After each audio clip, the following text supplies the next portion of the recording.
Bah kuliah tu. Lah selesai. Serang bimbingan tu.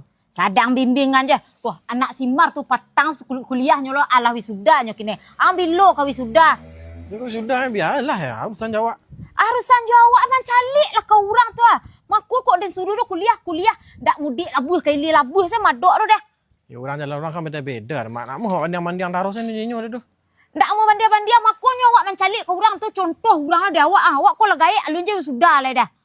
Ni bah kok besasak bana mak nak wisuda. Yo dan teragak lah nak foto wisuda tu nah. Foto wisuda. Iyo. Ah, ya. Tahan mak, senyum ya. Kayak senyum. Tu bah kok amat nak pakai baju iko yo. Ya tapi ya mak nak foto wisuda. Kau lah dia mau foto wisuda. Ndak den, dah ang, den nak mau wisudan. Ya dia pialun dia foto sana tu gaya bebas ah. Tu ah. Ulun lidah mak.